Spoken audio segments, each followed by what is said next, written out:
Isang warm Filipino welcome ang pinadama ng mga kababayan natin sa Dubai, United Arab Emirates kay Daniel Padilla. Nagbukas na nga kasi ang business venture ni Daniel sa Dubai. Talagang excited ang mga kababayan natin na makita ang kapamilya actor kaya maaga pa lang ay pumila na sila para sa opening ng nasabing restaurant at hindi naman sila nabigo dahil nakipag-bonding sa kanila si Daniel. Sabi pa ng mga Pilipino na dumalo sa opening, mukha raw na miss ni Daniel ang mga mall show sa Pinas kasi wala raw itong kapaguran na nakangiti at nagbigay ng mga autograph sa mga napakaraming Pilipino na sumugo doon. Ayon sa interview niya sa Middle East News Portal na The National News, ang endless possibilities ng Dubai ang rason kung bakit siya nag-invest doon.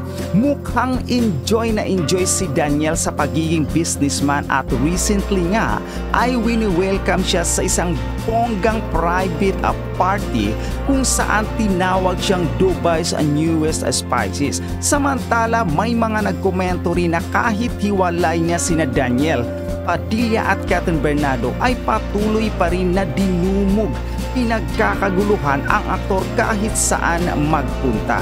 Samantala patuloy ang pagyaman ni Catherine Bernardo. Ayon sa kwentuhan ng fans ni Catherine, pinagkakaguluhan nga raw ito sa Philippine International Convention Center. Doon kasi ang location ng shooting ng komersyal ni Catherine. Pero ang maganda, kahit busy sa work, ay nagpaunlak naman ang ex-girlfriend ni Daniel Padilla sa mga fan na gustong magpa-picture sa kanya during break. Kwento pa ng mga usisero sa shooting, nakita raw nilang naglalaro ng tennis ang aktres.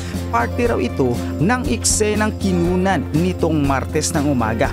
Kaya pala naglalaro ulit ng tennis ang aktres kasama ang ilang kaibigan kamakailan lang. Siguro ay paghahanda niya ito para sa nasabing bagong endorsement.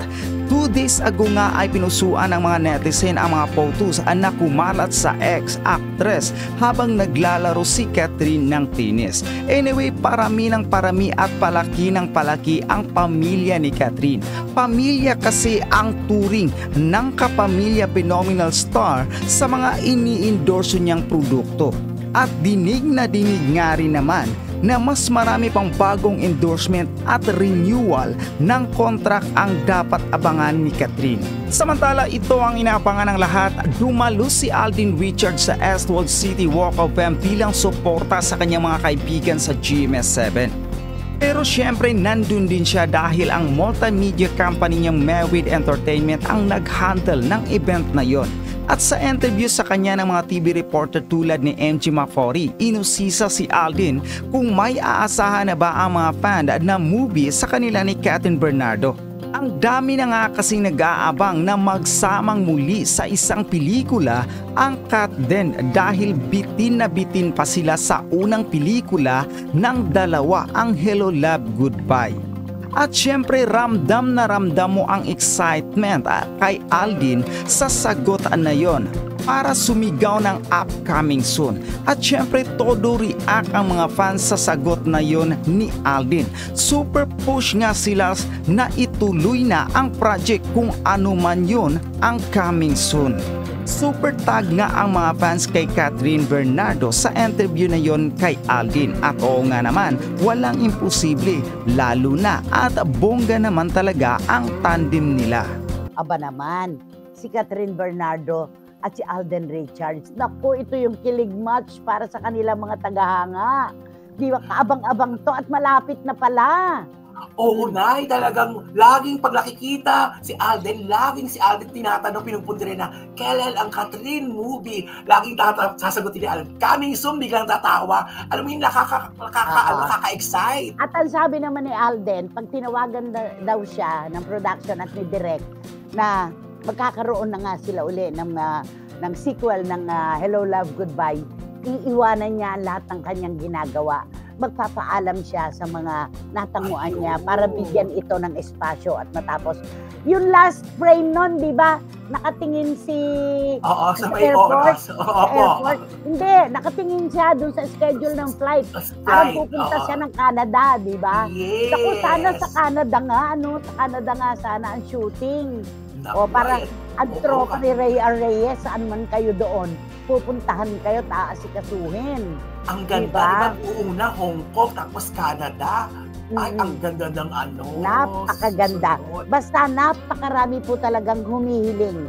Napakarami pong nag-aabang.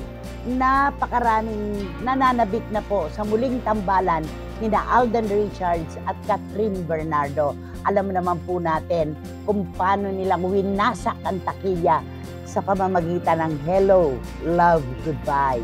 Ay, Diba? naku, sana soon na yan. Sana soon. Eh di paano yan? Hello, Love again. Wala nang goodbye. Ay, wala. Diba? Oo. Ganun na Oo. nga, Hello, mangyayari. Love again. Ayan. Oo. Talaga nga naman, nanay, ang 2024, unang salbo ng 2024, dagsa ang endorsement ni Catherine Bernardo. Kaya naman sinasabi na talagang swerte daw siyang mag-isa. Ano ba yun? Ako ayokong i-equate yung kwento doon sa wala na kasi si Daniel kaya sa sinuwerte. Mas gusto kong paniwalaan na kaya kinukuha ng mga ahensya si Catherine Bernardo ay dahil karapat-dapat siya. Karapat-dapat siya. Popular, sikat na sikat, di ba? May talento, di ba? Pinaniniwalaan ng publiko. Malapit sa pulso ng masa at sa sikmura ng publiko. Kaya kung ikaw ay isang ahensya na gusto mong kumuha at ikay may-ari ng isang produkto na gusto mo magtagumpay, ang kukunin mo yung artista na alam mong kapag inendorso ang iyong produkto ay panalo. Correct. Diba? Pasok na Yun. pasok si Catherine sa lahat ng sinabi mo. Merong taglay yan si Catherine Bernardo. Totoo Diba? yun. Kaya ayoko kasing isipin na mula nung mawala sa buhay niya si Daniel Padilla ay saka nagdatingan.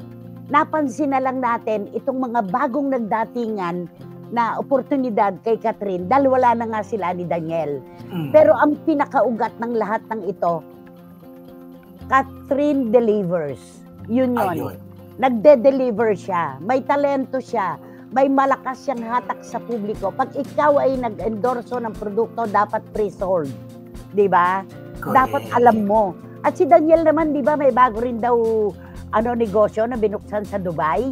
Sabi, Diba? nanay, sabi. At least, di ba, maganda rin ang nangyayari sa kanya. Yun ang importante. Kaya pareho lang sila. Pero, ay hindi ko pwedeng sabihin pareho. Lamang na lamang si Catherine. Kasi 4 na endorsement agad-agad. Di pa tapos ang Agad-agad. taon. Oo. Totoo yan. Ay, eto. Ay, sabi ni John, I love that. Alam ko, nagigil ka kay Daniel, pero isinalba mo pa rin siya. Iba ka, nanay. Anak, hindi ko na bubuuin kasi nakakahiya. Pero mula sa puso, yun sinabi ko, mas naniniwala ako, talento at kakayahan ni Catherine Bernardo ang binibili ng mga ahensya at ang may-ari ng mga produkto. Yun. Okay? Nako, si Joe Florendo, si Jun Morondos, at saka si Louie Tolentino at iba pang mga pintor na Pilipino. Mga Marites, kumusta naman kayo? Di ba? Nanay, pareho ko pong paborito si Alden Richards at si Catherine. Kaya abangan ko po talaga yung movie na yan. Salamat po sa pagbati sa sister ko, nanay. Sabi ni Lulu Malig, of course, ng San Francisco, California. Rene at Roma de Leon, mahal na mahal ko kayo. Frank and Helen Huergas, mag-asawang kapatid ni Helen si Rene, mahal ko kayo. Ayun la Ferdy at Jojo. At si Al, sabi ng isang pamangkin kong mahal, Ate Tenggol, bakit ganon? Batiin mo na rin ako araw-araw. Al, tapos si Ana, at saka si Alaina. Talaga, nakakatuwa yung mga pamangkin kong mahal. Nagsilaki po sila sa bewang ko nung sila ay mga bata pa. Lalo na si Ferdy at si Helen. At maraming salamat sa laging pag-alala. Sabi ni Dan Clavesillas, kailangan pang gibain ang bahay ng aso bago tumigil sa pagkahol?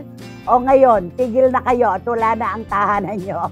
Uy, grabe to, Dan Clavesillas. Grabe yung bahay na Oo, kailangan pa bang gibain ang bahay ng aso bago pa tumigil sa pagkahol? Ay, ano yan?